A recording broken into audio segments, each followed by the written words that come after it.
There are a lot of great distilleries out there that people don't know a lot about. And it's not about the quality of the whiskey. These facilities are flying under the radar. Let's change that.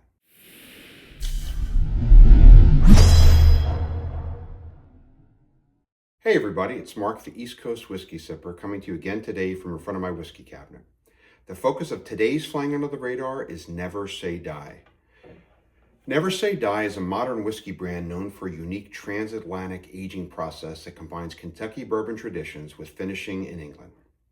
It launched publicly around 2022 and after several years of development, which started in 2017. Now here are some things that make Never Say Die unique. The whiskey is sourced from a Kentucky distillery. It is initially aged in Kentucky using traditional bourbon methods. Then the barrels are shipped across the Atlantic Ocean.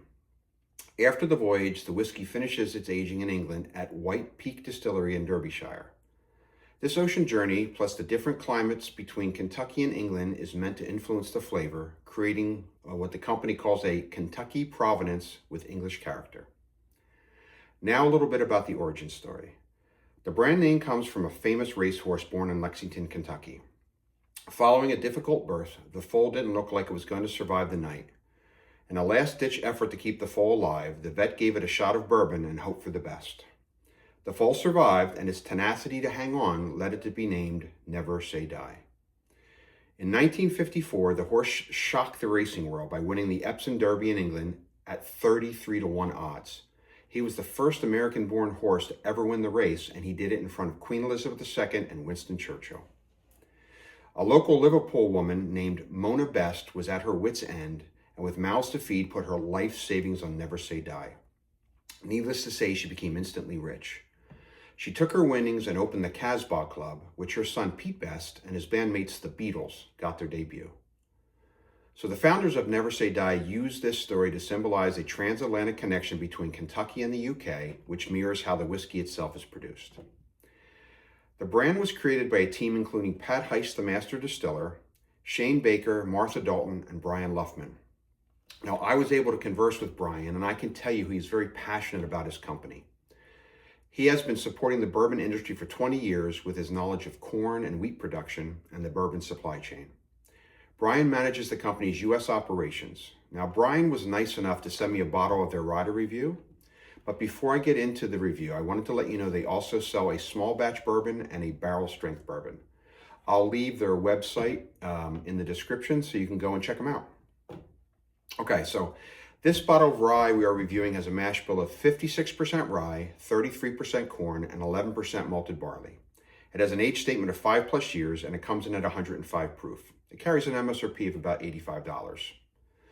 All right, let's get into the nose.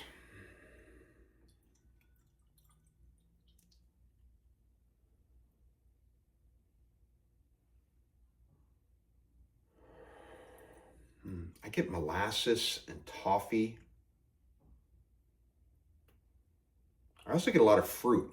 I get apples, plums, and cherries. I also get a bit of mint. All right, onto the palate.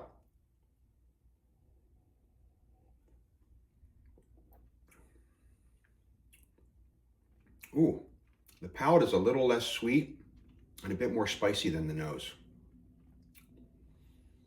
I do get a bit of the caramel and orange, but mostly I get black pepper, cinnamon.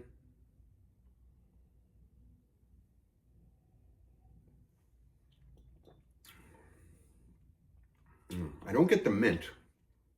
I get more of dried herbs. And by dried herbs, I mean like rosemary and thyme, herbal. All right, one final time in for the finish.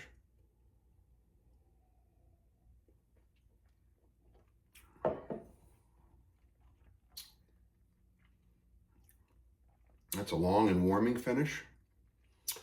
I get a little bit of sweet on the front of the palate with lingering oak and baking spice through the mid and the back of the palate. I also get a bit of espresso on the back of the palate as well. Okay, so I think Never Say Die Rye is a solid pour. If you're a fan of spicy citrusy rye with the addition of some sweetness and some stone fruit, then you'll definitely want to give this one a try. Well, that's it. If you like this review, please remember to like and subscribe. Also remember to hit the bell to turn on notifications. I don't want you to miss any great content. Well, this is the East Coast Whiskey Sipper signing off, and always remember, keep sipping.